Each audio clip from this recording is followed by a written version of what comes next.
ان کی ذمہ داری اس کے ذمے ہے یا یہ اس کے سپرد ہوں گی کہ جس کو اللہ نے معمور کر کے بھیجا ہو. تو آخری نبی ہیں محمد صلی اللہ علیہ وسلم، اور یہ تمام نبیوں کا ایک عہد ہے کہ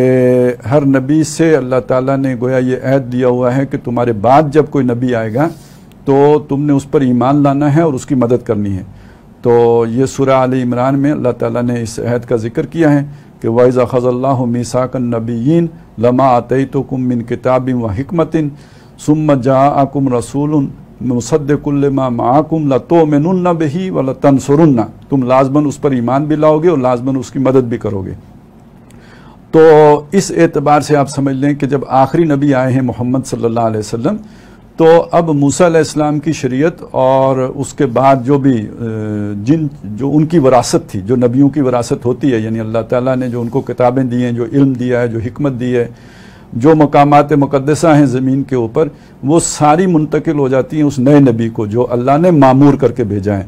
تو محمد الرسول اللہ صلی اللہ علیہ وسلم کی معموریت کے ساتھ ہی وہ تمام وراثت جو حضرت ابراہیم علیہ السلام کی تھی وہ منتقل ہو گئی محمد الرسول اللہ کو صلی اللہ علیہ وسلم. اور آپ کے دنیا سے وصال پردہ پوشی کے بعد اور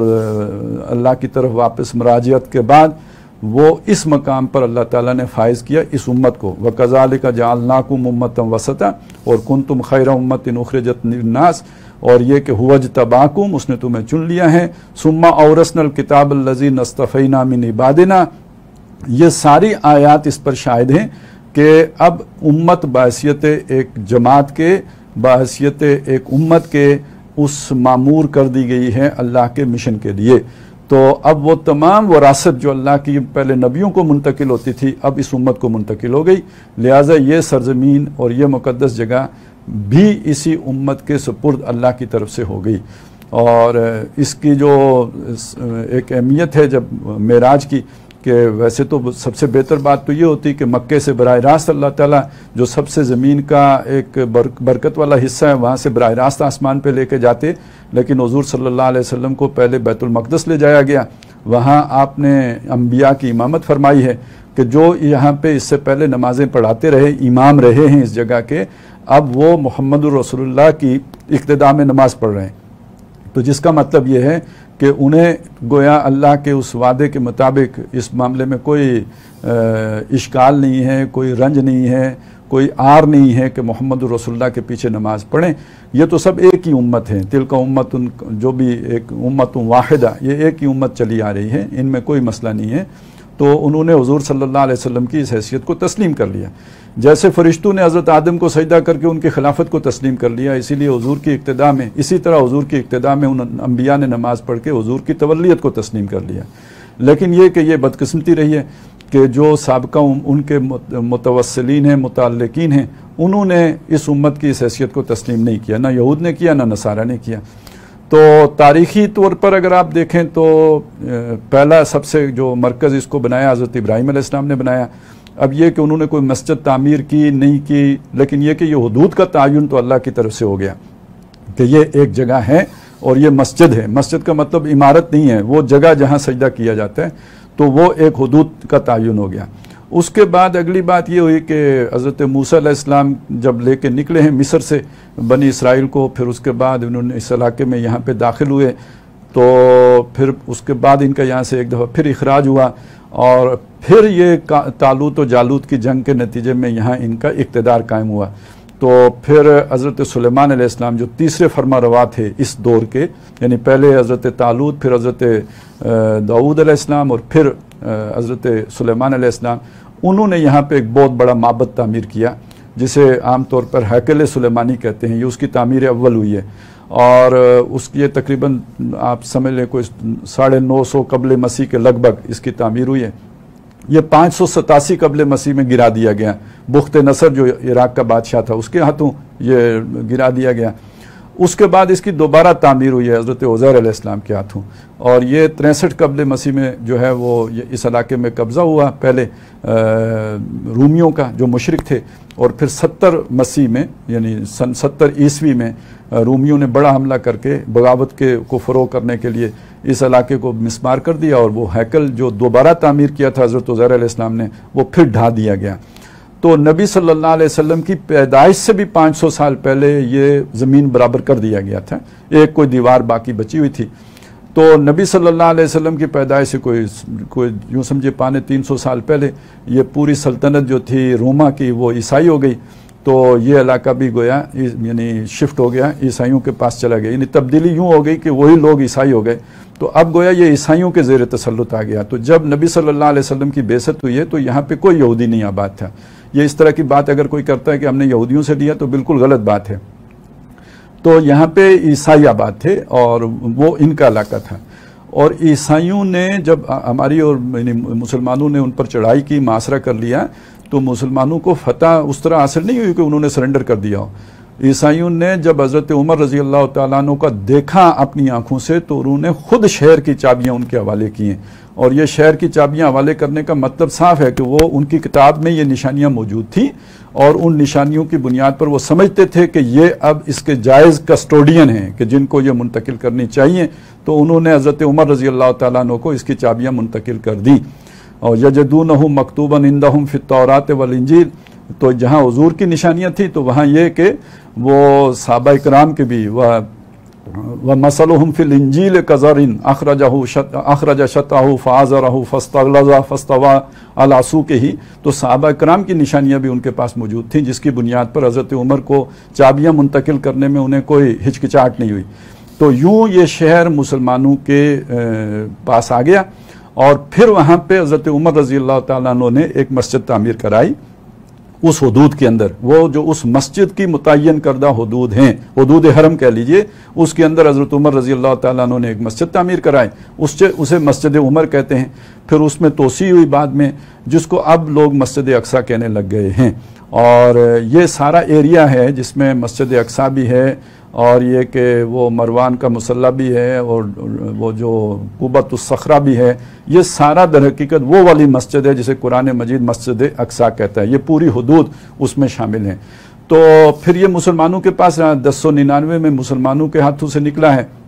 صلیبیوں کے قبضے میں چلا گیا، 1187 میں مسلمانوں نے پھر حاصل کر لیا،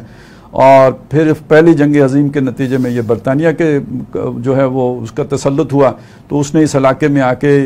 یہودیوں کو دوبارہ آباد کرنا شروع کیا۔ سن 70 میں جو نکالے گئے تھے وہ 1917 میں دوبارہ یہاں آ کے آباد ہونا شروع ہوئے، اور 1948 میں انہوں نے یہاں پہ جو ہے وہ اپنی مملکت قائم کر لی، لیکن یروشلم اور بیت المقدس اور خاص طور پہ یہ جو مسجد اقصیٰ ہے یہ ایریا ان کے قبضے میں نہیں تھا۔ 1967 میں انہوں نے جارحانہ کارروائی کرتے ہوئے اس پر بھی قبضہ کر لیا، اور یہ بات بڑی دلچسپی کی ہے کہ جو 48 کی ریاست ہے اسے اقوام متحدہ نے تو تسلیم کیا، اگرچہ کہ مسلمانوں نے تسلیم نہیں کیا، لیکن جو 1967 میں اس نے علاقے قبضہ کر لیے وہ اقوام متحدہ کی قراردادوں کے مطابق بھی مقبوضہ علاقے ہیں، وہ اسرائیل کی سلطنت کا حصہ نہیں ہے، ابھی اس کا ایک غاصبانہ اور جابرانہ قبضہ ہے وہاں کے، تو یہ اس کی قانونی حیثیت ہے اس وقت، اور باقی مسلمانوں کے لیے وہ قبلہ اول کی حیثیت رکھتے ہیں، یعنی ایک تو وہ کہ اس کے کسٹوڈین اللہ نے مسلمانوں کو بنایا، دوسرا یہ کہ یہ ایک معلوم حقیقت ہے کہ جب نبی صلی اللہ علیہ وسلم مدینہ تشریف لے گئے تو سابقہ جو بھی شریعت ہے اسی کی اتباع میں آپ نے مسجد اقصیٰ ہی کی طرف رخ کر کے 16-17 مہینے نمازیں پڑھی ہیں، اور پھر آپ کو دوران نماز جب حکم آیا تو اس کے بعد آپ نے جو ہے دوسرے یعنی خانہ کعبہ کی طرف رخ کیا ہے، اس نسبت سے ہم اسے قبلہ اول کہتے ہیں۔ تو مسلمانوں کا ایک جذباتی تعلق اس کے ساتھ ہے قبلہ اول ہونے کی ناطے یا حیثیت سے، تو یہ ہے اس کا تاریخی پس منظر۔ جو کچھ اگر کوئی آپ کا سوال رہ گیا ہو، جو آپ نے ڈھیر سارے سوال پوچھ لیے تھے، تو پھر دوبارہ کر لیجئے۔ سر حاصل گفتگو فرمائی اور ہماری نالج میں اضافہ کیا، بس ایک آخری اس میں پوائنٹ جو میں آپ سے جاننا چاہوں گا کہ آپ کے خیال میں آج کے حالات کے تناظر میں اسرائیل نے اس پر حملہ کیوں شروع کیا ہے؟ اس کی کیا وجوہات ہو سکتی ہیں آپ کے خیال میں؟ جی دیکھیں، یہ رہ گیا تھا، تو وہ وجہ اس کی یہ ہے کہ یہ بات سمجھ لیجئے کہ جو ایک تو یہ ہمارا دعویٰ ہے نا، یہ جو میں نے ابھی آپ کے سامنے رکھا ہے، تو اس میں دو چیزیں ہیں۔ جیسے ہم مسلمانوں میں کچھ لوگ جو ہیں وہ راسخ العقیدہ مسلمان ہیں، تو کچھ لبرل سیکولر قسم کے مسلمان ہیں، تو اسی طرح سمجھ لیجئے کہ یہودیوں میں بھی مختلف قسم کے لوگ ہیں، ایک وہ لوگ ہیں جو راسخ العقیدہ یہودی ہیں، جو اپنے مذہب پر چلنے والے لوگ ہیں، اور ایک یہودیوں میں وہ لوگ ہیں کہ جو سیکولر مائنڈڈ ہیں، لبرل ہیں، لیکن یہ کہ وہ یہودی نسل پرست ہیں، وہ نیشنلسٹ یہودی ہیں۔ تو ان دونوں کے نقطہ نظر میں فرق ہے، اور جہاں تک آرتھوڈاکس یہودی ہیں ان کا خیال تو یہ ہے کہ اس جگہ پر ہمیں اپنی حکومت قائم کرنا ہی مذہب کی تعلیمات کے خلاف ہے۔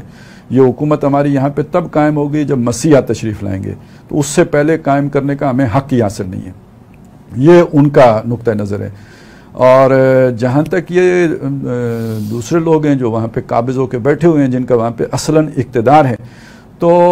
اس میں ایک اہمیت ہے اس جگہ کی۔ ایک تو مذہبی حوالے سے اہمیت ہے، دوسرا اسٹریٹجیکلی اس کی بڑی اہمیت ہے۔ یعنی یروشلم وغیرہ آپ یہ دیکھیں کہ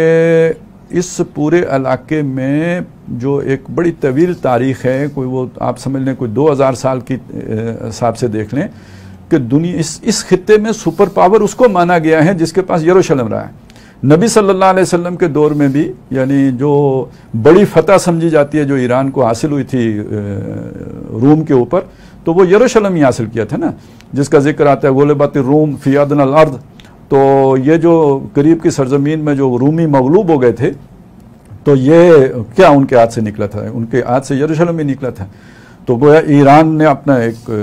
سپریم حیثیت تسلیم کروا لی تھی، اور پھر یہ کہ رومیوں نے جب دوبارہ قبضہ حاصل کر لیا تو وہ اس پوزیشن پہ چلے گئے۔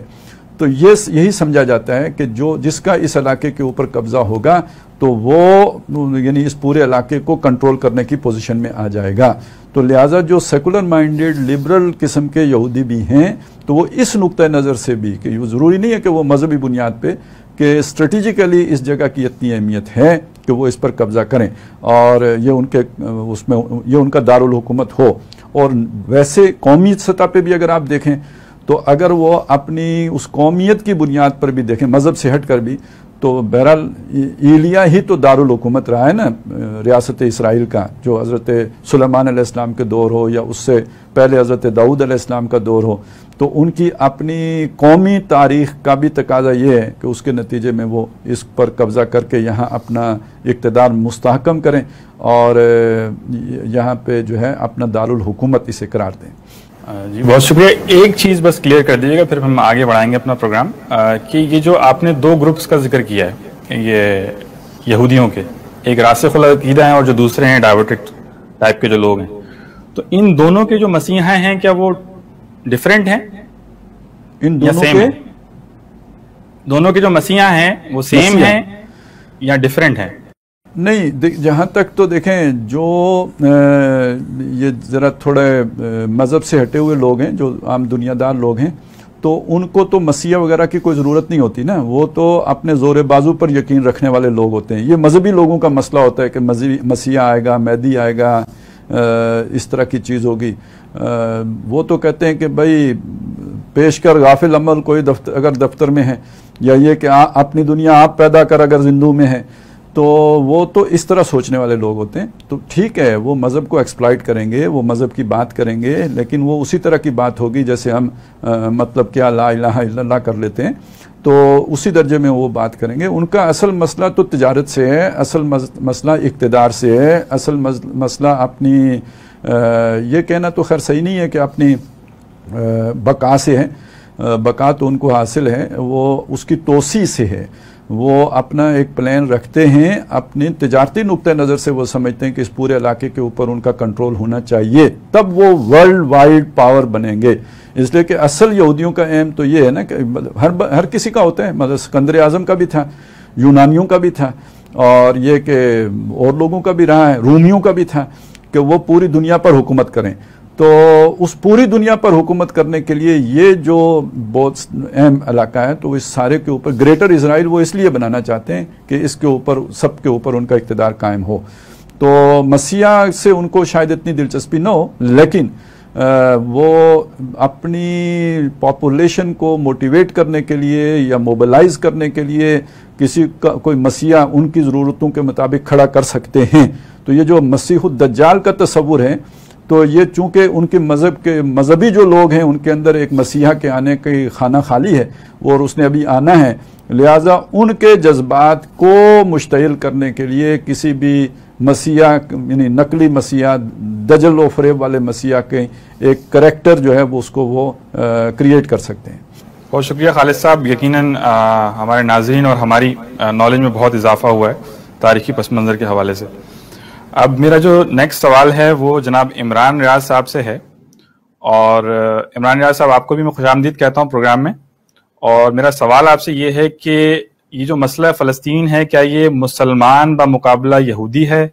یا پھر عرب بمقابلہ مغرب ہے، یا پھر یہ مسلم امہ بمقابلہ مغرب ہے؟ یہ آخر ہے یعنی کس کیٹیگری میں آپ اس کو رکھ سکتے ہیں؟ وہ مسلمانوں اور یہودیوں کا ہے، اور اصلاً جو جگہ ہے وہ یہ یہودی اس کے وارث تھے۔ ہیکل کی بھی بات ہوئی، سامنے آئی ہمارے، اور ہیکل جو اختتام ہوا ہیکل کا، یعنی وہ جو آکے سن 70 عیسوی میں ٹائٹس رومی نے جو اسے جو ہے وہ مسمار کیا ہے، ایک دن میں 1,70,000 یہودی جو ہے وہ اس نے گرائے ہیں، جو قتل کیے ہیں۔ تو اس کے بعد جب یہ جو نبی صلی اللہ علیہ وسلم کی باری آئی ہے، آپ صلی اللہ علیہ وسلم اس دنیا میں تشریف لائے، تو پھر یہ ساری وراثت جو ہے انبیاء کی یہ مسلمانوں کے حوالے ہوئی ہے، اور آج یعنی مسلمان بحیثیت امت انبیاء کی یہ جو وراثت ہے اس کے وارثین ہیں۔ تو مسئلہ صرف عربوں کا نہیں ہے، البتہ یہ فرق ضرور ہے کہ چونکہ اس وقت یہودیوں کا براہ راست جو ٹاکرا ہے وہ عربوں کے ساتھ ہے، یعنی صف اول میں آپ کو اس وقت جو ہے وہ عربی ہی نظر آئیں گے، لیکن اصلہ یہ جو ہے مسئلہ جو ہے اور یہ مقابلہ وہ مسلمانوں کا ہے یہودیوں کے ساتھ۔ شکریہ عمران ریاض صاحب۔ اب میرا اگلا سوال جو ہے وہ جناب خالد محمود عباسی صاحب سے ہے کہ اس مسئلے کو مسلمان ممالک کی ترجیحات میں کس لیول پر ہونا چاہیے؟ قرآن و سنت کی روشنی میں رہنمائی فرمائیے گا۔ دیکھیں، یہ تو بہت ہی ایک کتابی سی بات ہو جائے گی اگر ہم اسے قرآن و سنت کی روشنی میں دیکھیں۔ ہم اپنے باقی زندگی کے معاملات کو بھی قرآن و سنت کی روشنی میں نہیں دیکھ رہے ہیں، تو قرآن و سنت کی روشنی میں دیکھیں تو ہمیں یعنی اس کو ہماری ترجیحات میں ہونا چاہیے، کوئی شک نہیں ہے۔ جیسے نماز پڑھنا ہم پر فرض ہے، تو اسی طرح جو مقدسات ہمارے حوالے کیے گئے ہیں یہ ہمارے پاس اللہ تعالیٰ کی طرف سے دی گئی ہوئی امانتیں ہیں، تو ان کی رکھوالی کرنا ہماری ذمہ داری ہے، ان کو پاک صاف رکھنا ہر قسم کی گمراہی سے۔ جیسے حضرت ابراہیم علیہ السلام اور حضرت اسماعیل علیہ السلام کو اللہ تعالیٰ نے حکم دیا تھا ان طہرا بیتی للطائفین والعاکفین والرکع السجود، تو ایسے ہی ہر قسم کی نجاست سے، وہ عقیدے کی ہو یا عمل کی ہو، اس سے پاک صاف رکھنا اور ان کی صفائی ستھرائی، اس کی آباد کاری، اس کی ہر طرح سے جو ہے وہ انتظام و انصرام کرنا، یہ ہماری ذمہ داری ہے۔ تو اس کو پروٹیکٹ کرنا بھی ہماری ذمہ داریوں میں ہے کہ وہاں کوئی شیطانی کام نہ ہو رہے ہوں، تو اس میں تو پہلی ترجیح پہ ہونا چاہیے، کوئی شک نہیں ہے، کوئی شبہ نہیں ہے اس پہ۔ رات کو نیند نہیں آنی چاہیے اس کو کسی دشمن کے قبضے میں دیکھ کر، لیکن یہ کہ چونکہ ہماری آخرت یا قرآن یا اللہ یا رسول ہماری ترجیحات میں ہی نہیں ہے، تو احکام بھی ہماری ترجیحات میں نہیں ہے۔ ہم تو اس میں مرے جاتے ہیں نا کہ ہمیں کہاں سے امداد کہیں نہ بند ہو جائے، کوئی ایسا بیان نہ دے دیں کہ جس سے کہیں فرانس ناراض ہو جائے، یا یہ کہ امریکہ بہادر خفا ہو جائے، اس کے ماتھے پہ کوئی بل پڑ نہ جائے۔ تو یعنی ہم تو دجال کی روٹیوں کے سوالی بنے ہوئے بیٹھے ہیں نا جی، تو اس میں ہماری ترجیحات میں فی الحال روٹیاں ہیں، اور وہ جنت ہے جو ہمیں دنیا میں دجال فراہم کر سکتا ہے۔ تو قرآن و سنت اور آخرت اور اللہ رسول ہماری ترجیحات میں نہ ہونے کی وجہ سے قبلہ اول بھی ہماری ترجیح میں نہیں ہے۔ اچھا ناظرین، اب ہم اس مسئلے کی تاریخ کے بارے میں ہمیں بہت اچھے طریقے سے آئیڈیا ہو گیا ہے، ہم نے بہت سیر حاصل گفتگو کر لی ہے اس کے اوپر۔ اب ہم دیکھتے ہیں کہ یہ کیا وجوہات ہیں اور ہماری کیا کمزوریاں ہیں جس کی وجہ سے یہ مسئلہ آج تک جو ہے وہ حل نہیں ہو سکا اور وقتاً فوقتاً سر اٹھاتا رہتا ہے۔ اس کی طرف اب ہم ذرا اس کو سمجھنے کی کوشش کرتے ہیں۔ تو اسی حوالے سے جو میرا اگلا سوال ہے وہ جناب عمران ریاض صاحب سے ہے۔ عمران صاحب، یہ آخر یہودی اور صہیونی جو ہیں وہ اتنے طاقتور کیسے ہیں؟ دیکھیں، یہودیوں کی جو تاریخ کا معاملہ ہے نا، وہ ایک تو بہت پرانی تاریخ، اور جو پلاننگ ہے وہ تو قرآن مجید بھی یہ کہتا ہے کہ انی فضلتکم علی العالمین، جہان والوں پر فضیلت دی۔ تو وہ جو عقل و شعور ہے ان کا اور ایک جو سازشی ذہن ہے،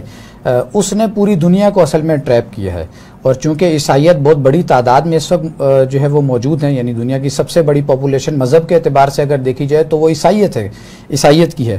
تو اصل میں تو یہودیوں نے جو ہے وہ ٹریپ کیا ہے عیسائیوں کو، اور پہلے وہ تثلیث کا عقیدہ گڑا، سینٹ پال آیا، اس نے یہودیوں کو ٹریپ کیا، اور اس کے بعد یہ کہ وہ تثلیث کا عقیدہ گڑا، اس کے پیچھے بھی یہودی ذہن جو ہے وہ کار فرمایا، اور وہ عقیدہ بھی ایسا گڑا کہ جس نے انسان کو جو ہے وہ عقل و شعور سے بھی عاری کر دیا، یعنی سوچنے سے بھی عاری کر دیا۔ اور اس اعتبار سے جب دیکھا جائے تو آگے بڑھ کے پھر انہوں نے جو بھی ان کی پلاننگ رہی ہے یہودیوں کی، تو اس میں پھر یہ جو نیشنلزم کا تصور ہے اور یہ نیشن اسٹیٹس کا جو تصور لے کر آئے ہیں، اس نے پھر مسلمانوں کی جو بھی کوئی قوت تھی اس کو بھی پارا پارا کیا۔ اور یہ کہ وہ آپ یوں دیکھتے ہیں کہ 1914 سے لے کے 18 تک وہ فرسٹ ورلڈ وار ہو یا اس کے بعد سیکنڈ ورلڈ وار، تو ان دونوں کے نتیجے میں مسلمانوں کی جو اصل قوت ہے وہ ختم ہوئی ہے۔ فرسٹ ورلڈ وار کے آخر میں خاص طور پہ 1924 میں جو خلافت تھی یا جو بھی حکومت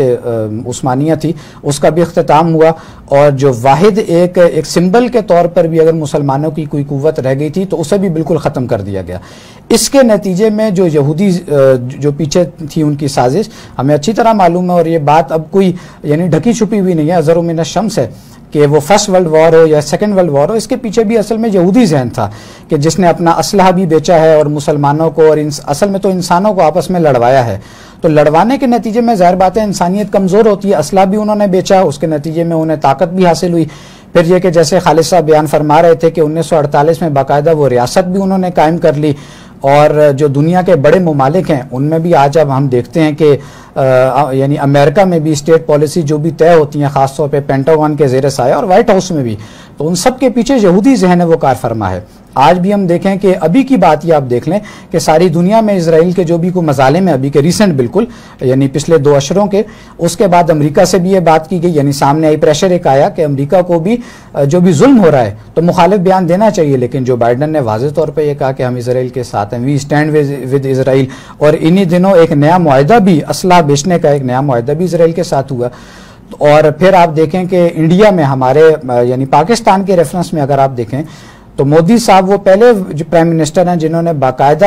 انڈین پرائم منسٹر کی حیثیت سے تاریخ میں یعنی اپنی تاریخ میں پہلی دفعہ انہوں نے اسرائیل کا دورہ کیا، 7 دن وہاں گزارے۔ تو انڈیا کے ساتھ بھی بہت ان کا گٹ جو ہے، اور بہرحال انڈیا ایک اس ریجن میں تو ایک یوں سمجھے کہ ابھرتی ہوئی پاور ہے، تو یہ ایک الائی ہے پورا، اور یہ الائنس انہوں نے بنایا ہے، اور انڈیا کو بھی ٹریپ کیا ہے اور عیسائیوں کو بھی ٹریپ کیا، تو بہرحال ان کی پشت پر ایک بہت بڑی یہ قوت کھڑی ہے، اور جب بھی اسرائیل کے اوپر کوئی بات ہوتی ہے تو یہ ممالک ہیں، یہ لوگ ہیں کہ جو سامنے آ کر اسرائیل کو پروٹیکٹ کرتے ہیں۔ تو اس اعتبار سے بہرحال یعنی عملاً ایک مسئلہ ہے کہ اسرائیل اس وقت فی الواقع ایک بڑی طاقت ہے۔ جی بہت شکریہ عمران صاحب۔ میرا جو نیکسٹ کوشچن ہے وہ خالد محمود عباسی صاحب سے ہے۔ خالد صاحب، کیا وجہ ہے کہ یہ مسئلہ جو کا تو ہے، اور کیا اس میں مسلمانوں کی باہمی اختلافات کا کتنا عمل دخل ہے؟ مفادات کے اس دور میں کیا موجودہ تقسیم شدہ جو ممالک ہیں اس حوالے سے کوئی سنجیدہ اقدامات اٹھا سکتے ہیں؟ ایک یہ کہ اس میں غیروں کی کیا حکمت عملی ہے جو کامیاب جا رہی ہے، اور دوسرے یہ کہ ہماری کیا کمزوری کہہ لیجئے، نالائکی کہہ لیجئے۔ تو جہاں تک تو اس بات کو سمجھ لیں کہ دنیا میں جو تبدیلی ہوئی ہے اور ایک صنعتی انقلاب آیا ہے، اور جو بھی سائنس اور ٹیکنالوجی پر جو فوکس کیا گیا ہے، تو اس کے نتیجے میں جو ایک پاور پیک تیار ہوا ہے مغرب میں، تو جب وہ ان اسلحوں سے لیس ہو کے مسلمان ممالک پر ٹوٹے ہیں، تو ہم اپنے مطلب ایک یروشلم ہی کیا ہمارے ہاتھ سے سب ہی نکلتا چلا گیا نا۔ جب واسکو ڈی گاما نے پہلی دفعہ راستہ تلاش کیا، پھر وہ ہندوستان پہنچے، پھر تجارتی کمپنی آئی، ایسٹ انڈیا کمپنی آئی، پھر ہندوستان گیا، یہ باقی ممالک جاوا، سماٹرا گئے، اور پھر رفتہ رفتہ جو ہے آپ کی خلافت مرد بیمار بنی، اور پھر مرد بیمار بن کے تو وہ پھر ختم ہی ہو گئی۔ تو یہ جو ساری طاقتیں ہیں وہ جب غالب آ گئیں تو ظاہر ہے اس کے پیچھے ایک پوری جو ہے وہ سوچ کار فرما تھی، اور وقت کی تاریخ کے اس بہتے دریا میں کوئی اپنی سیاہی گھول رہا تھا، اور وہ اقبال نے اس کو بیان بھی کر دیا کہ فرنگ کی رگے جہاں پنجہ یہود میں ہے۔ تو بہرحال اس قوم کے اندر بڑی صلاحیت تھی، اللہ تعالیٰ نے ان کو ایسے ہی تو سارے جان پر فضیلت نہیں دی تھی۔ تو انہوں نے یہ یعنی ایک دفعہ پھر اپنے آپ کو اس قابل بنا لیا کہ وہ اپنے ان عیسائی دوستوں کی مدد سے یعنی پوری عیسائیت کے اندر بھی انہیں نقب لگانی پڑی اس کام کے لیے. پروٹیسٹنٹ فرقہ انہوں نے کھڑا کیا, پھر اس کے ذریعے سے انہوں نے کامیابیاں حاصل کی. تو کیتھولک چرچ کے ذریعے سے تو یہ ممکن نہیں تھا, انہوں نے پروٹیسٹنٹ وجود میں لا کے ان کے ذریعے سے یہ سارا کام کروایا. اور برطانیہ نے ابتداً ان کے ساتھ جو ہے وہ تعاون کیا, وہاں جا کے آباد کیا. بالفور جو تھا وہ برطانیہ ہی کا وزیر خارجہ تھا, بعد میں شاید پرائم منسٹر بھی بنا ہے. تو یہ جو بھی آپ کی بڑی طاقتیں, برطانیہ ہے, فرانس ہے, جرمنی نے بھی پھر مدد کی کیونکہ اس نے پہلے وہ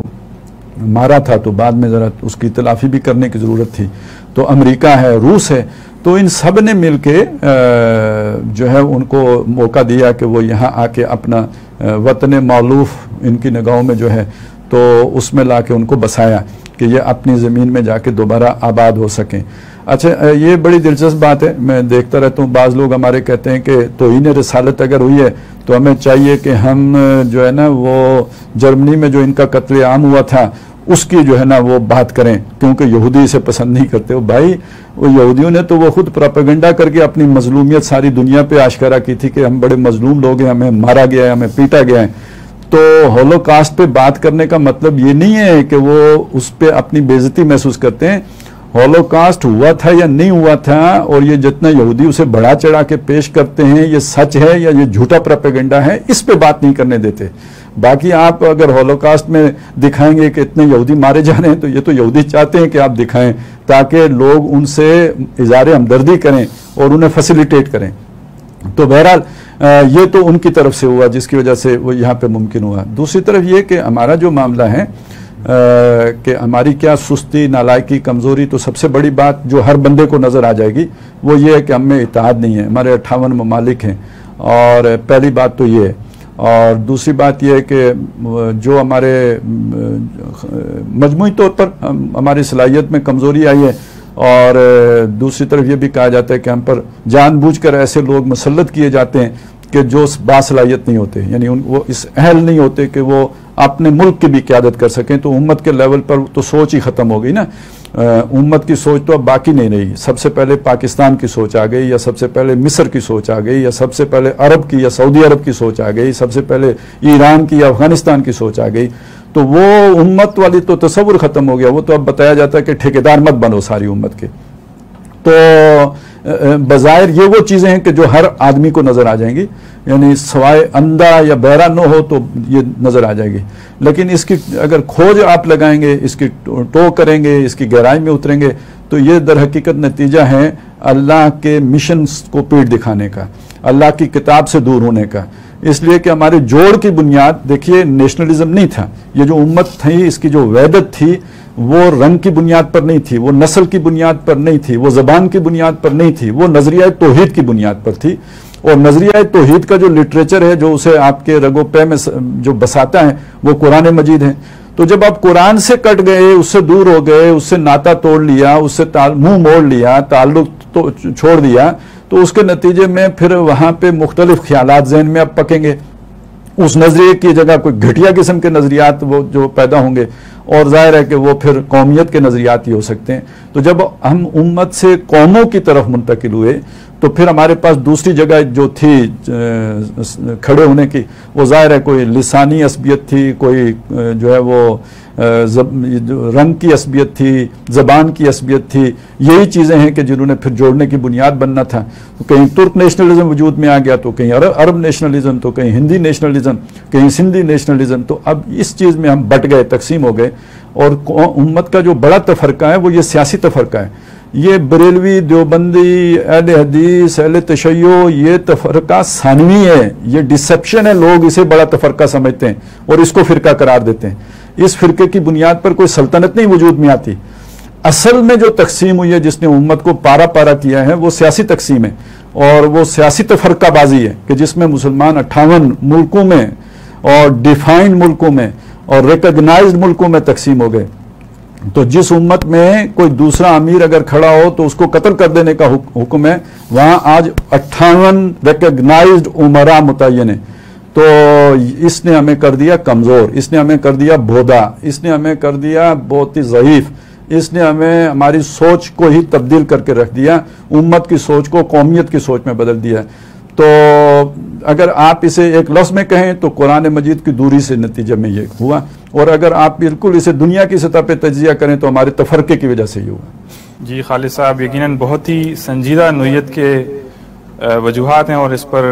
یقیناً سوچنے کی اور کچھ اسٹریٹجی بنانے کی ضرورت ہے۔ بہت شکریہ آپ کا۔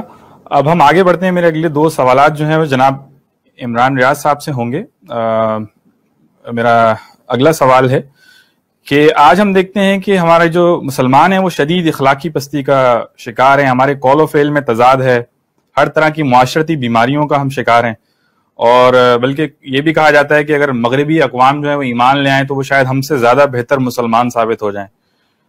آپ کیا سمجھتے ہیں، کیا یہ بھی ایک وجہ ہے کہ ہم کثرت میں ہونے کے باوجود آج اغیار کے سامنے بے بس ہیں، اور عوام کیسے ان اخلاقی کمزوریوں سے نجات پا سکتی ہے؟ الفاظ استعمال کیے کثرت کے تو وہ ذہن میں نبی صلی اللہ علیہ وسلم کی وہ حدیث آ گئی، آج کل کافی وائرل بھی ہو رہی ہے، کہ نبی صلی اللہ علیہ وسلم نے فرمایا کہ ایک زمانہ مسلمانوں تم پر ایسا بھی آئے گا کہ وہ مثال دی آپ صلی اللہ علیہ وسلم نے کہ جیسے وہ یعنی دسترخوان جب بچھایا جاتا ہے اور لوگوں کو کھانے کے لیے جب بلایا جاتا ہے تو لوگ جیسے ٹوٹ پڑتے ہیں، اسی طریقے سے تمہارا معاملہ بھی یہی ہوگا کہ اقوام عالم جو ہیں وہ تم پر ٹوٹ پڑیں گی۔ تو پوچھا گیا کہ نبی صلی اللہ علیہ وسلم کیا اس وقت ہم تعداد میں کم ہوں گے؟ تو حضور نے فرمایا کہ نہیں، تعداد میں تو تم بہت ہوگے، لیکن اچھا پھر پوچھا کہ پھر وجہ کیا ہوگی؟ تو فرمایا کہ تم میں وہن کی بیماری پیدا ہو جائے گی۔ اور جب پوچھا گیا کہ وہن کیا ہے تو حضور نے فرمایا کہ حب الدنیا و کراہیت الموت، وہ ہے دنیا کی محبت اور موت سے نفرت۔ تو اصل میں ہوا یہ کہ جو خالد صاحب نے ابھی آخری نقطہ بیان کیا کہ ایک لفظ میں اگر بیان کیا جائے تو اصلاً ہماری دوری ہے قرآن مجید سے، یعنی اخلاقی پستی کا بھی شکار ہم اس لیے ہوئے کہ ہماری دوری قرآن مجید سے پیدا ہوئی، اور اسی کے نتیجے میں پھر یہ دنیا کی محبت اور یہ موت سے نفرت ہمارا مقدر بنی ہے۔ اور اس کو ایک اور اینگل سے بھی دیکھ لیتے ہیں، وہ یہ ہے کہ قرآن مجید نے یہ سورہ بقرہ کے آغاز میں جو گفتگو کی ہے نا بنی اسرائیل کے حوالے سے، تو وہ 10 رکوع ہیں جو علماء بنی اسرائیل پر اصلاً قرآن مجید کی چارج شیٹ ہے کہ ہم نے تمہیں یہ نعمتیں عطا کی، ان جو ہے وہ خوبیوں سے تمہیں سرفراز کیا، اور وہیں پر بھی قرآن مجید میں متعدد بار یہ بات بھی آئی کہ جہان والوں پر ہم نے تمہیں فضیلت عطا کی، لیکن تم نے ہمارے انعامات کی قدر نہیں کی۔ اس کے نتیجے میں وہ اخلاقی کمزوریاں بھی پھر ان کے اندر پیدا ہوئیں، اور ایک ہمت کا نہ ہونا، جیسے آج پوری دنیا میں ہے ہوئی، جو خالد صاحب ذکر کر رہے تھے کہ 58 ممالک ہونے کے باوجود ہماری کوئی سے نہیں ہے، ہم اپنے معاملات بھی خود نہیں طے کر سکتے، ہمارے بجٹ بھی کہیں اور بنتے ہیں، ہماری حکومتیں بھی کہیں اور جو ہے وہ طے ہوتی ہیں، اور پھر یہ کہ ہمارے ہاں جو ادارے ہیں ان کے بڑوں کے فیصلے بھی کہیں اور ہوتے ہیں، تو ہم یہ کسی درجے میں بھی کوئی ایک فیصلہ بھی جو ہے وہ خود سے کرنے کی طاقت میں نہیں ہے۔ تو اخلاقی کمزوری صرف عام طور پہ جیسے وہ یعنی منافقین کے حوالے سے جو بات کہی جاتی ہے کہ وہ کیٹیگریز میں جو بات آتی ہے کہ یعنی یہ شرطیں ہوں، یہ چیزیں ہوں تو وہ منافق آدمی شمار ہوتا ہے، وہ بھی ظاہر اخلاقی کمزوری ہے۔ اس کو اگر لارجر اسکیل پر ہم لے جائیں تو وہ کم ہمتی، اور پھر یہ کہ بزدلی، اور یہ کہ پھٹ پڑنا، اور پھر یہ کہ جھوٹ اور دغا بازی اور چوری، یہ ساری وجوہات اس میں شامل ہیں۔ قرآن مجید نے یہودیوں کے حوالے سے جو بات کہی کہ ضربت علیہم الذلۃ والمسکنۃ وباؤوا بغضب من اللہ، ذلت اور مسکنت اللہ تعالیٰ نے تھوپ دی ان کے اوپر، اور وہ اللہ کا غضب لے کر لوٹے۔ اس کی وجہ بھی یہ بیان کی کہ یہ کیوں ہوا، کیونکہ تم نے ہماری آیات کا انکار کیا، اور یہ کہ جو انبیاء تھے ان کو ناحق قتل کیا۔ تو ہماری امت میں انبیاء کا معاملہ چلے نہ بھی ہو، لیکن مجددین جو بھی آئے ان کے ساتھ ہم نے کوئی اچھا سلوک تو نہیں کیا۔ تو بہرحال ان سب کے نتیجے میں ہمارے اندر وہ اخلاقی کمزوری پیدا ہوئی، اور جس کا آج ہم خمیازہ جو ہے وہ بھگت رہے ہیں کہ ہماری دنیا میں کوئی سے نہیں ہے، کوئی ہماری بات سننے کو تیار نہیں ہے، اور کبھی اگر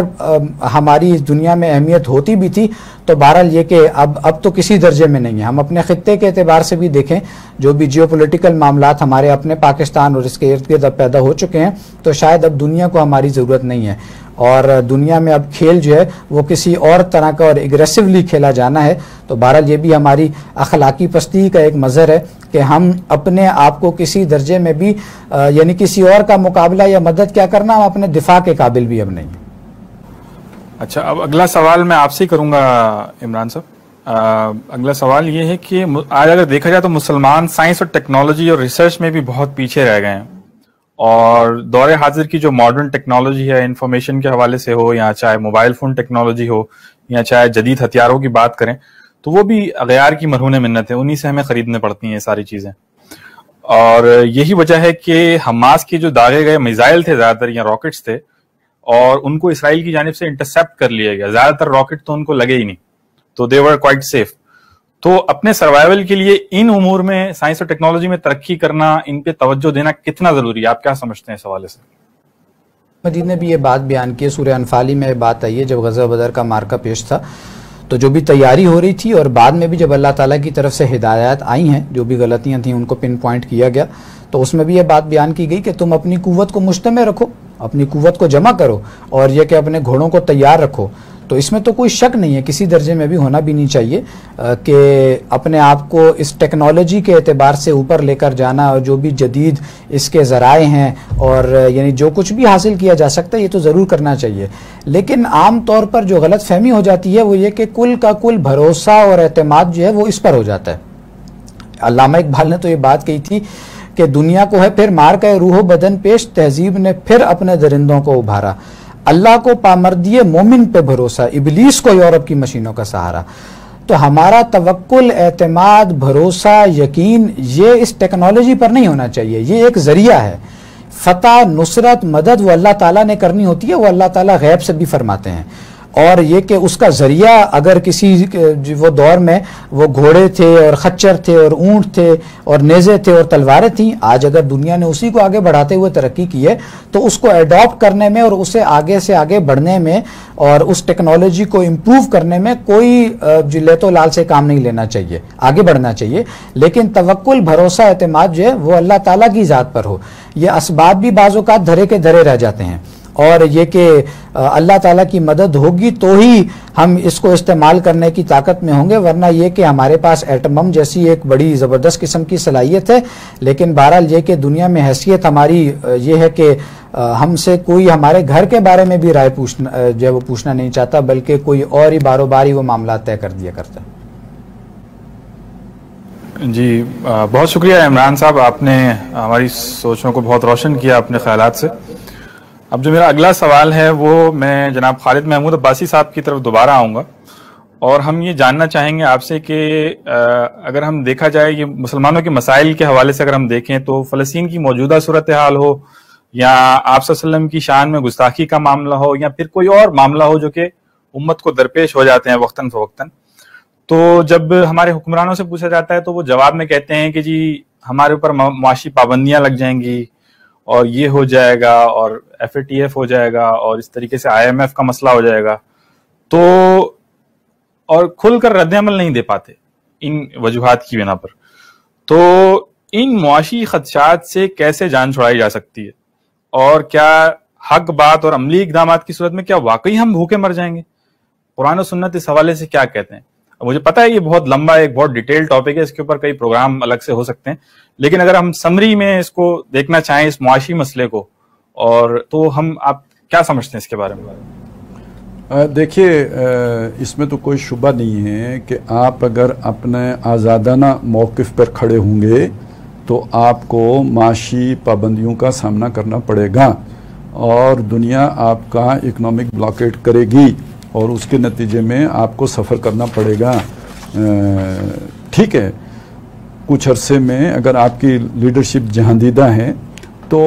کچھ عرصے میں آپ اپنے پاؤں پہ کھڑے ہو سکتے ہیں، لیکن عرصہ لگے گا، اور اس دوران آپ کو پیٹ پہ پتھر باندھنے ہوں گے، اس دوران آپ کو بہت سی مشکلات کا سامنا کرنا پڑے گا. اور صرف یہی نہیں ہوگا کہ آپ پر معاشی پابندیاں لگیں گی، آپ کے وجود کو خطرات لاحق ہوں گے، آپ پر یعنی باقاعدہ چڑھائی کی جا سکتی ہے، حملے ہو سکتے ہیں. تو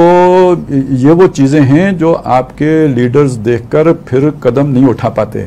اور یہ بات ذہن میں رکھیں کہ آپ کی جو موجودہ لیڈرشپ ہے یہ کوئی ریولوشنری لیڈرشپ نہیں ہے کہ آپ ان سے یہ توقع رکھیں کہ وہ جو ہے نا وہ کسی اصولی موقف پر کھڑے ہو جائیں گے اور ہر چیز باد آباد کا نعرہ لگا دیں گے.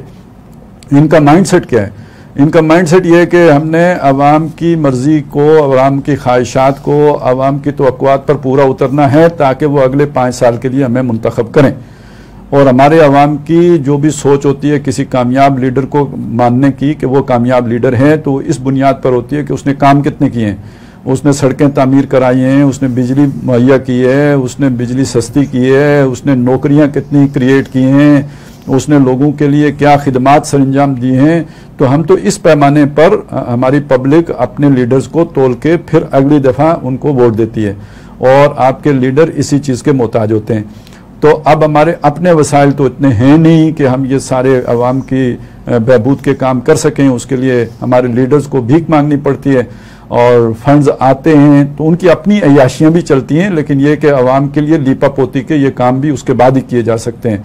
تو وہ یہ کبھی بھی یہ لیڈرشپ جو اس طریقے سے منتخب ہو کے آئی ہوتی ہے، یہ اس طرح کا قدم، اس طرح کا فیصلہ وہ کر ہی نہیں پاتی جب تک کہ قوم نہ پیچھے کھڑی ہو. تو بیسیکلی بات یہ ہے کہ ہم بحیثیت قوم، یعنی ہماری عوام اس بات کے لیے نہیں تیار ہے کہ وہ بھوک، تکلیف، ننگ برداشت کر سکے. تو اس لیے ہمارے لیڈرز اگر چاہیں بھی تو میں نہیں سمجھتا کہ کوئی لیڈر اتنی بڑی جرت کا کام کر سکے گا. اس نقطہ نظر سے کوئی، یعنی ان کے نقطہ نظر سے وہ اس طرح کا کوئی اندھا بہرا قدم اٹھا لے، یہ مجھے پاسبل نظر نہیں آتا، نہ یہ ممکن ہے، نہ یہ ہو سکتا ہے. اور اگر کوئی کرے تو وہ زیادہ عرصہ اپنا اقتدار جو ہے نا وہ برقرار اس کا نہیں رہ سکتا. اس کے لیے کسی امریکہ کو مداخلت کرنے کی ضرورت نہیں ہوگی، خود اس کی عوام اسے اکھاڑ کر پھینک دے گی کہ ایسا بے وقوف لیڈر ہمیں ملا ہے جو ہمیں بھوکا مروانے کے در پہ ہے. تو یہ ہمارا ایک اجتماعی مسئلہ ہے، اور پھر بات وہی ہے کہ یہ ہماری سوچ، یہ ہمارا نقطہ نظر جو آخرت کی پر منحصر ہونا چاہیے تھا، وہ دنیا پر منحصر اس لیے ہو گیا، روٹیوں کا طلبگار اس لیے ہو گیا، اور دنیا کی آسائشات کا طلبگار اس لیے ہو گیا کہ ہم نے قرآن کو چھوڑا ہے. اور یہ قرآن مجید ہی کو چھوڑنے کے نتیجے میں، جسے ابھی آپ کو سامنے انہوں نے رکھا تھا نا، وہن کی بیماری، تو وہ کیا ہے؟ حب الدنیا ہے نا. تو وہ دنیا کی محبت ہمارے خواص میں بھی، ہمارے لیڈروں میں اور ہمارے عوام میں بھی در آئی ہے.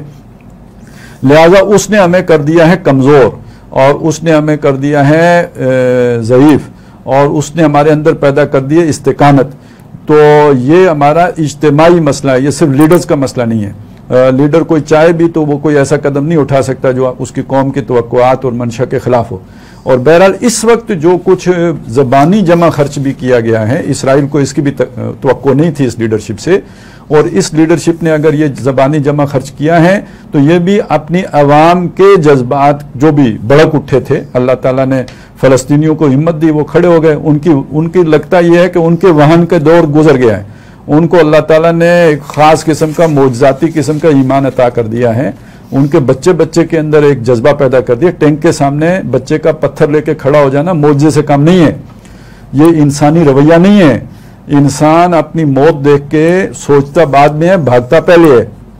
اور صرف انسان کا معاملہ نہیں، ہر جاندار کا معاملہ یہ ہوتا ہے. یہ انسان کے اندر گویا بلکہ ہر جاندار کے اندر یہ چیز تکوینی طور پر موجود ہوتی ہے. غیر شعوری رد عمل ہوتا ہے جان بچانے کا. تو وہاں پہ پتھر لے کے ٹینک کے آگے کھڑے ہو جانا، اور وہ جو مسلمان خاتون جس کو ہتھکڑی لگائی گئی تو اس کے لبوں پہ مسکراہٹ پھیل گئی، یہ معجزے سے کم بات نہیں ہے کسی قوم کے اندر یہ جذبہ پیدا ہو جانا. تو یہ جذبہ تو یا تو پیغمبرانہ تربیت کے نتیجے میں پیدا ہوتا ہے، یا کوئی اللہ تعالیٰ کی کوئی خاص لدنی معاملہ ہو تو تب یہ چیز ہوتی ہے، اور وہ ہوئی ہے. اور یہ دو قوموں میں نظر آ رہا ہے، ایک فلسطینیوں میں، دوسرا کشمیریوں میں. اور اس نے پھر باقی پبلک کو، مسلمان پبلک ہی کو نہیں، پوری دنیا کی عوام کو، وہ عیسائی ہوں یا دہریے کیوں نہ ہوں، لبرلز، سیکولرز قسم کے لوگ کیوں، بہرحال انسان ہے نا، ان کی ایک فطرت ہے جو اللہ نے بنائی ہے، اور وہ مظلوم کے لیے، اور بہادر مظلوم کے لیے ایک انسپائر ہوتی ہے ان سے. اور یہ فلسطینیوں کی جرت ہے اور ان کی مظلومیت ہے جس نے پوری دنیا کو ان کا ہمدرد بنایا ہے. اور اس ہمدردی کے ہاتھوں دنیا کی لیڈرشپ مجبور ہوئی ہے، اور جس کے نتیجے میں یہ جو کچھ تھوڑا بہت ابھی آپ کو نظر آیا کہ اسرائیل پیچھے ہٹ گیا ہے، وگرنہ یہ کہ اس کے پیچھے ہٹنے کا کوئی پروگرام تھا نہیں، تو وہ پیچھے ہٹ گیا تو یہ اس وجہ سے ہٹا ہے. تو فی الحال تو بس اتنا ہے، اور یہ بھی غنیمت ہے. بہت شکریہ خالد صاحب. اچھا، ناظرین کی دلچسپی کے لیے میں بتاتا چلوں، عام طور پہ یہ جو مسئلے کی وجوہات ہیں ان کو ڈسکس نہیں کیا جاتا، لیکن اپنے اس پروگرام میں ہم نے اس کی وجوہات کا جائزہ لینے کی بھی کوشش کی ہے تاکہ ہم اس کے اوپر اپنا احتساب کر سکیں اور اس کے اوپر کور اپ کرنے کی کوشش کر سکیں. تو وجوہات کا جائزہ لینے کے بعد ہم دوبارہ آتے ہیں اپنے موجودہ مسئلہ فلسطین کی طرف، اور میرا اگلا سوال جو ہے وہ خالد صاحب سے ہی ہے. سوال یہ ہے کہ تھوڑا سا ڈیٹیل سوال ہے، میں ایلیبریٹ کروں گا، پھر آپ اپنا اس پہ ویو دیجیے گا۔ ایک سوچ یہ بھی ہے، اور آج کل چند حلقوں میں زیر بحث بھی ہو رہا ہے، کہ فلسطینی اس بات کو تسلیم کر لیں کہ اقوام متحدہ نے جو 1948 میں فیصلہ کیا تھا وہ دراصل میں بین الاقوامی برادری کا ہی فیصلہ تھا، اور دنیا میں اگر آپ کو اب جینا ہے تو اس طرح کے فیصلے اگرچہ وہ غلط ہی کیوں نہ ہوں آپ کو تسلیم کرنے پڑیں گے۔ اور اسی اصول پر آپ کو معلوم یہ ہوگا کہ بنگلہ دیش جب وجود میں آ گیا تو ہم نے بھی اس فیصلے کو تسلیم کر لیا تھا، اور جس طرح ہماری عدالتیں جو ہیں وہ فیصلہ کرتی ہیں تو نہ چاہتے ہوئے بھی ہمیں غلط فیصلے بھی قبول کرنے پڑ جاتے ہیں، یا اگر ہمیں اعتراض ہے تو قانونی طریقہ کار اختیار کرنا پڑتا ہے۔ اب اس حوالے سے کیونکہ ایک عالمی ادارے نے فیصلہ کر دیا ہے اور اسرائیل اس میں بطور ایک حکومت کے، ایک سلطنت کے، ایک ریاست کے وجود پذیر ہو گیا ہے، تو مسلمانوں کو جو ہے وہ اس اسرائیل کی ریاست کو قبول کر لینا چاہیے، کیونکہ اس ریاست کو بین الاقوامی قوانین نے قبول کیا ہے۔ اور جب آپ عالمی سطح پر فیصلوں سے اختلاف کریں گے تو پھر صرف طاقت کے بلبوتے پر ہی فیصلہ ہوگا، اور جو کہ نظر بھی آ رہا ہے کہ اس کے علاوہ اور کوئی چارہ نہیں ہے۔ اور لاسٹ اس میں چیز یہ ہے کہ بین الاقوامی قوانین جو ہے وہ 1928 کے بعد یہ فیصلہ کر چکا ہے کہ کسی مقبوضہ علاقے کو بھی آپ حصہ نہیں بنا سکتے، جبری قبضہ آپ نہیں کر سکتے۔ تو چنانچہ اگر دوسرے اینگل سے دیکھا جائے تو اسرائیل کو بھی مقبوضہ علاقے خالی کرنے چاہیے۔ تو اس تجویز پر آپ کی کیا رائے ہے؟ دیکھیں، اس میں پہلی بات تو یہ ہے کہ یہ بات سمجھ لینے کی ہے کہ ایک ہوتا ہے اصولی موقف اور ایک ہوتا ہے زمینی حقائق کی روشنی میں حقیقت پسندانہ موقف۔ تو حقیقت پسندی کا تقاضا تو یہی ہے کہ فلسطینیوں کو یہ بات تسلیم کر لینی چاہیے، لیکن اصولی موقف جیسے میں نے آپ کو بتایا کہ یہ اس زمین کی ایک خاص اہمیت ہے، یہ کسی اور دنیا کے خطے کی طرح کا علاقہ نہیں ہے، یہ اللہ تعالیٰ کی ایک شاعر اللہ پر مبنی ایک زمین ہے اور اس کی کسٹوڈین امت مسلمہ ہے۔ تو اگر یہ حل آپ کبھی تسلیم بھی کریں، زمینی حقائق آپ کو مجبور کر دیں اس حل کو تسلیم کرنے پر، تو تب بھی انڈر پروٹیسٹ یہ حل تسلیم کرنا چاہیے کہ اقوام متحدہ نے غلط فیصلہ کیا ہے، لیکن بہرحال قیام امن کی خاطر ہم اس فیصلے کو تسلیم کرتے ہیں، ہم اسے دل و جان سے نہیں مانتے، اسے ہم منصفانہ نہیں سمجھتے، یہ غیر عادلانہ اور انصاف پر غیر منصفانہ فیصلہ ہے، تو اس کو ہم صرف قیام امن کے لیے تسلیم کرتے ہیں۔ پہلی بات تو یہ ہوگی، لیکن اصل بات یہ تو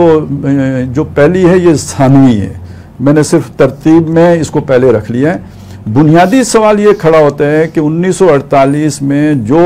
فیصلہ کیا اقوام متحدہ نے، جس کا آپ ذکر کر رہے ہیں کہ فلسطینیوں کو تسلیم کر لینا چاہیے، تو یہ فلسطینیوں سے اس کا تقاضا تو تب کیا جانا چاہیے جب اسرائیل اس فیصلے کو تسلیم کرتا ہو۔ اسرائیل خود اس فیصلے کو تسلیم کرنے کے لیے تیار نہیں ہے، اس نے 1967 میں مزید قبضے کر لیے ہیں ان علاقوں کے اوپر، اور وہ قبضہ چھوڑنے کے لیے اب تیار نہیں ہے، جس میں یروشلم شامل ہے، جس میں بیت المقدس شامل ہے۔ یہ علاقے بھی مقبوضہ ہوئے ہیں اور ان کو ابھی تک اقوام متحدہ نے اسرائیلی ریاست کا حصہ قرار نہیں دیا ہے۔ تو اگر اسرائیل کی موجودہ ریاست اپنے ان مقبوضہ علاقوں کو آزاد کرنے کے لیے تیار ہو تو پھر اس کے بعد یہ سوال کھڑا ہوتا ہے کہ فلسطینیوں کو اسے تسلیم کر لینا چاہیے۔ بات یہ ہے کہ اگر فلسطینی مزاحمت نہ کریں، اگر وہ کھڑے نہ ہوں، تو اسرائیل مقبوضہ علاقوں کی کیا بات کرے گا؟ وہ تو سارے علاقے کے اوپر قبضہ کر لے گا، اور مسجد اقصی گرا چکا ہوتا اگر فلسطینیوں کی مزاحمت جاری نہ ہوتی تو اس وقت مسئلہ فلسطینی نہیں ہے، اور ان کے ماننے یا نہ ماننے سے کوئی فرق نہیں پڑتا، بلکہ اسرائیل کے توسیع پسندانہ اقدامات ہیں، اور اس کی جو پورے دنیا باقی سب کو جنٹائل سمجھتے ہوئے اور حیوان سمجھتے ہوئے اور ان کے اوپر اپنے اقتدار قائم کر کے ان کی لگامیں کسنے کا پروگرام ہے، وہ صرف فلسطینی مسئلہ نہیں ہے، وہ پوری نوع انسانی کا مسئلہ ہے۔ اسے لوگوں کو معلوم ہونا چاہیے کہ فلسطینیوں کے بعد پھر باقی عربوں کا نمبر آئے گا اور پھر پوری دنیا کا نمبر آئے گا، کیونکہ وہ تو صرف چوزن پیپل تو اپنے آپ کو قرار دیتے نا، اور وہ غیروں کے بارے میں جیسے قرآن نے کہا کہ ذالک بانہم قالوا، جو وہ یہ اس لیے ہوا کہ وہ یہ کہتے ہیں کہ لیس علینا فی الامیین سبیل، ہم سے امیوں کے بارے میں تو نہیں پوچھا جائے گا، ہم انہیں نوچیں، گھسیٹیں، ماریں، ان کو لوٹ کھسوٹ کریں، تو ان کے بارے میں تو ہم سے نہیں پوچھا جائے گا۔ تو یہ ہے اصل مسئلہ. ان کے توسیع پسندانہ عزائم، ان کے جو ایمبیشنز ہیں وہ پرابلم کر رہی ہیں. Thank you very much. اب میں جو میرا اگلا سوال ہے وہ جناب عمران ریاض صاحب سے میں کروں گا اسی حوالے سے، اور اس کے چند جو سولوشنز پیش کیے جا رہے ہیں. تو ہماری ساری ڈسکشن کو اگر ہم دیکھیں اور تو کیا یہ ہونا چاہیے کہ چند جو بڑے اور طاقتور اسلامی ممالک ہیں، بالخصوص پاکستان، ترکی اور ملیشیا وغیرہ، کوئی اسٹریٹجک بلاک بنا لیں اور کوئی تھنک ٹینک ایسا قائم کر لیں جو اسلامی دنیا کو درپیش چیلنجز کا جائزہ لے اور اس پہ لائحہ عمل وضع کرے، اور جسے باقی ممالک بھی فالو کر لیں. اور اسی حوالے سے ابھی میں پڑھ رہا تھا، سوشل میڈیا پہ دیکھ رہا تھا کہ ترکی کی طرف سے کوئی یونائٹڈ نیشنز، مسلمز کی یونائٹڈ نیشنز بنانے کی کوئی تجویز بھی آئی ہے. اور اس کے علاوہ جو 2019 میں غالباً جو عمران خان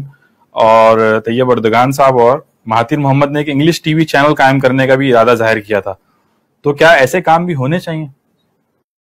ہمیں ان کو اپریشیٹ کرنا چاہیے جہاں پر بھی ایسی کوئی بات ہو، امت کو جوڑنے کی اور امت کی ایک آواز بلند کرنے کی، وائس ریزنگ کی جو بھی کوئی بات ہو، اسے اپریشیٹ بہرحال کرنا چاہیے. لیکن مسئلہ یہ ہے نا کہ پہلے آپ OIC ایک بنا کر بیٹھے ہوئے ہیں، کیا اس کا حاصل ہے؟ ایک عرب لیگ بھی بنی ہوئی ہے، اس کا حاصل کیا ہے؟ اور یہ بات آج کی تو نہیں ہے کہ ہمیں اپنی ایک مسلمانوں کی اقوام متحدہ، مسلم اقوام متحدہ بنانی چاہیے. یہ بات کئی جگہوں سے پہلے بھی آتی رہی ہے، ترکی سے بھی آتی رہی ہے، سعودی عرب سے بھی آتی رہی ہے ڈھکے چھپے انداز میں، اور پاکستان میں بھی بعض لوگ یہ کرتے رہے ہیں. لیکن حاصل کیا ہے ان چیزوں کا؟ یعنی اس بات کو ان ڈیپتھ سمجھنا چاہیے کہ جب تک ہمارا جو اصل رخ ہے ہماری توجہات کا اور یہ کہ ہماری پریورٹیز کا، ہمارے ہاں کوئی پریورٹیز کا تعین نہیں ہے، جب تک آپ کے اندر امت کا درد ہی نہیں ہے تو ان باتوں کا کیا فائدہ؟ اور یہ باتیں تب ہوتی ہیں کہ جب ہم پر کوئی اس قسم کی آنسلاٹ آتی ہے، کوئی ہم پر افتاد آئی، تو اس کے نتیجے پہ ہم سر جوڑ کر بیٹھتے ہیں کہ اس کو یوں کر لیں یا ویسے کر لیں. تو بہرحال یہ کہ ایک بات کے درجے میں تو اپریشیٹ کرنا چاہیے، لیکن کیا آج تک جو بھی کوئی اس قسم کے کام ہوئے اس کا کیا فائدہ ہوا ہے؟ یعنی OIC کا اجلاس بلانے کے لیے بھی اتنی تگ و دو کرنی پڑتی ہے. ابھی بھی آپ دیکھ لیں کہ کیا اس کا نتیجہ بھی کیا نکلا ہے. یعنی سوائے اس کے کہ ہمارے وزراء خارجہ نے، یعنی سعودی عرب ہو یا ہم ہوں، وزراء خارجہ نے یہ بات کہی ہے کہ بیت المقدس ریڈ لائن ہے اور اسے ہم کراس نہیں ہونے دیں گے، اور یہ کہ ہم اس کی شدید مذمت کرتے ہیں. بس مذمت در مذمت در مذمت در مذمت، کیا فائدہ؟ کیا حاصل اس کا نکلا؟ یعنی کون سی کوئی اقوام عالم نے ہماری بات سن لی، یا کون سا کوئی اسرائیل اس جو ہے وہ اپنے اس جو بھی اس کا کلیم ہے اس سے بیک آف کر گیا؟ کچھ بھی نہیں ہوا.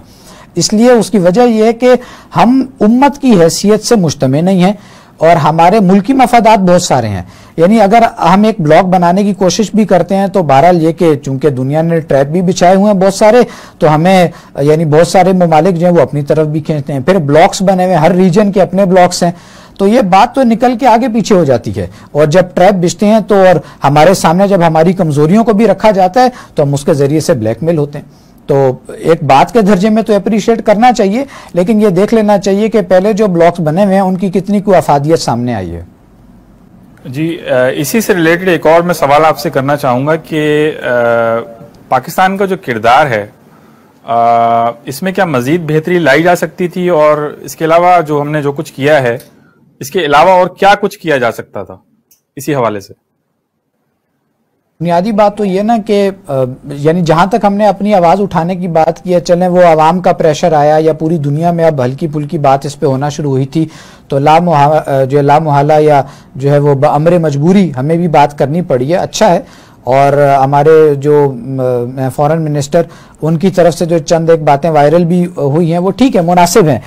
لیکن یہ کہ ایک یعنی منظم انداز میں اس بات کو بیان کرنا اور اسے ڈیفرنٹ فورمز پر اٹھانا، اور مسلم ممالک کے جو فورن منسٹریز ہیں ان کو اعتماد میں لے کر اگر وہ بات کی جائے تو یقیناً اس کا فائدہ ہوگا اور اس بات کو آگے بڑھایا جا سکتا ہے. اور یہ بھی وہی پریورٹیز کا مسئلہ ہے. ہمیں اپنی فورن پالیسی میں مستقلاً اس مسئلے کو رکھنا چاہیے کہ اگر مسلم ممالک پر بھی کوئی افتاد اس قسم کی آ پڑتی ہے تو ہم مؤثر طور پر اس کا جو ہے وہ جواب دے سکیں. ہماری فورن پالیسی کا وہ ایک یعنی لکھنے کے درجے میں تو بہرحال وہ حصہ ہے، لیکن یہ کہ عملاً اس کے اوپر کوئی جو ہے وہ خاطر خواہ کام نہیں ہوتا، تو مزید بھی اس کو یقیناً بہتر کیا جا سکتا ہے. اس حوالے سے اگر ہم مسلم ممالک کو اگر تناظر میں رکھیں تو جو لانگ ٹرم یا شارٹ ٹرم آبجیکٹیوز ہمارے کیا ہو سکتے ہیں یا کیا ہونے چاہیے؟